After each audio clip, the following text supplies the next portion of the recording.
Hi, everybody. So, based off of our last modules, you might be wondering how to actually put a woman in her place and what does that mean. Now, I don't want you guys to think that this is something offensive or this is something illegal or I want you guys to like hurt a woman or hit a woman. This isn't what this is. You got to understand, I don't need anybody getting a jail sentence. I also don't need anybody's emotions going so haywire that they get mad at a woman and like physically do something abusive to her. That's not what I want. Like, I love women. You gotta love women too. You just have to understand how to navigate the playing field. Now, put her in her place does not mean, oh, like, bitch, go to your place. Like, I'm the fucking boss. That's not what it means. It means that you're just using some subtle actions and some subtle verbiage to show that you're not going to allow her to push your buttons. And guess what? Deep down, she wants to be put in her place because it makes her pussy tingle. It makes her pussy hot. That's your goal. Your goal is not to turn into a lover boy where she goes, oh, I love you so much. Like, yeah, she will say I love you so much. But your goal is not to just be this feminine, emotional lover boy bringing her roses. You want her to be craving you. Now, how do you do this? How do you put a woman in her place? It's simple. This is so simple. Don't overthink this. You just disagree without getting emotional. Disagreeing without getting emotional is the exact way that you make sure you put a woman in her place. Meaning when she says something to try to move you off center, you disagree with her without getting emotional, without raising your voice, without raising your temper, and then you do the exact opposite. So you just don't agree. Remember, a strong, disagreeable man is what makes her attracted. Now, what you got to remember is that arguing is always feminine behavior. Don't fucking argue, fellas. Just hold firm on your statement and don't budge. For example, if a woman will say, hey, can you come with me to go get my nails done? You know, like the guy who's going to go with the flow, the yes man is going to say, yeah, baby, I can go and spend 45 minutes to watch you get your fucking nails done. Right? That's what he's going to say. And right there, that's going to turn her off. But then guess what? The guy who also argues and says, no, I ain't going into the fucking, I'm not fucking doing that. You think I'm some bitch? What the fuck? Like, how you asking me to go get your nails done with you? That's pathetic. Fuck you. Like, you expect me to get drug along with all this shit? Because that's what men do. They will argue oftentimes. That is not good behavior either, because that's going to turn her off as well, because it shows you get emotional. What I want you to do is I just want you to hold firm on your statement and not budge. So if she says, hey, can you come with me to go get my nails done, baby? It'll only take 45 minutes. I just say, no, we can meet up after that, but I don't want to go into a nail salon. That's it. That's all I'd say. It just shows I'm willing to walk away from the situation. I don't have to be with her that 45 minutes. That's all you have to do. You just disagree without getting emotional. A neutral tone of voice. Just don't let it move you off center. And if she says, well, I like a gentleman that opens car doors for me. Here's another example. You just say, I don't open car doors. Like, that's it. That's how you say it. Straight up, blunt, right to the point, emotionless, almost stoic. Okay, you're enduring the pain without being fallen off center. And women will do this to test you. They'll go, well, I only go on dates with gentlemen who open doors for me. They'll say some shit like that. You just say, oh, sorry, I don't open car doors. That's it. And you can say something else to follow that up. You could be like, maybe you should find a man that likes to open car doors, because that ain't me. Okay, just very neutral. If she says, can you go pick up my groceries? You just say, no, I'm just going to go shoot pool with my friends. Like, I'm busy for a couple hours. I can't do that right now. That's it.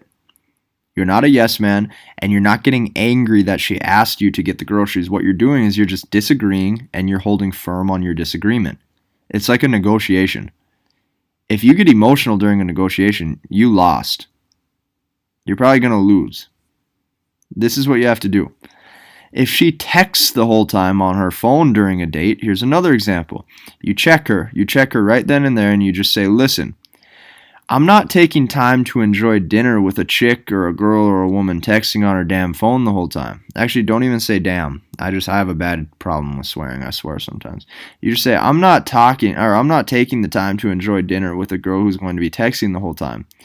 So I'd appreciate if you had some respect and just gave me your undivided attention for the rest of this date. That's what you say as a man. That right there is going to make her pussy wet. It's going to show that you can put her in her place. It's going to show that you're not afraid to stand up to her. You don't have to be some psychopath. You just have to do what's right as a man. Now, what this does is it essentially just shows that you have balls. Okay, there's no magic secret to this. There's no magic fairy dust to this. It's going to trick a woman into having sex with you. If your product is good enough, meaning you as a man is good enough, well, you're going to get her sex and you're going to get her love. But if you're showing constantly that you don't have any balls to check her when she's acting up or acting like a bitch, well, she doesn't want to be with a pussy boy. She wants to be with a boy that's tough. So inconsistency. I need to bold this. Read this slowly with me, fellas. Inconsistency. Inconsistency mixed with what? Inconsistency mixed with non-compliance is going to be the golden ticket. These two words right here are going to be in a different color because I think that it's really important you understand these. Inconsistency and non-compliance without ever getting emotional will equal a true slayer. This is a guy who can essentially have any woman that he wants. Because look at this. Inconsistency, this gives her emotional turmoil so that way she never necessarily knows where you stand with her. Non-compliance says that, hey, even though we're together, once we have each other, I'm not going to be your paper pusher at the cash register and pay for everything. I'm also not going to be your little bitch that you can drag to on nail salon dates. Okay, inconsistency mixed with non-compliance without ever getting emotional, without ever seeming reactive to the situation, is literally going to make it so that way she is just drawn to you. You're literally the exact opposite of feminine energy. Opposites attract every single time. Now, what you do is you put her in her place verbally. Okay, not physically. We don't hit a woman. We don't swear at women, any of that. You do it verbally without swearing or without getting mad or without getting emotional. And this doesn't mean be abusive. This doesn't mean like morally degrade a woman, any of that. It just shows that you hold firm on your boundaries. It just means that you have a set of rules that you do and you don't. It means that you have a set of things as a man that you will live by. That's it. Set your own boundaries. I can't set them for you. Okay, realize the things that you will and won't do. And here's an example. The hothead who gets dumped versus the rational man who makes her pussy wet is going to be, like, this guy, the rational man that makes her pussy wet, is going to be the guy that wins every single time over the hothead. And what I mean by this is, like, what the hothead always does is the hothead is raging. He's like angry. He thinks that he can make a woman submit by being mean. So he's mean, he's rude, he also is emotional. Okay, if you're mean and you're rude,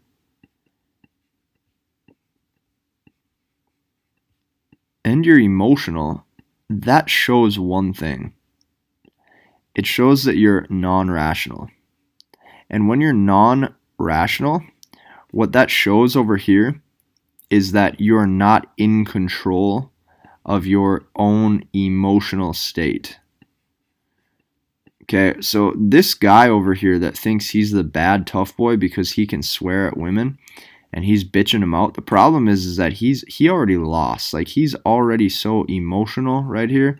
She already has him in love, and he's angry that he can't control the situation.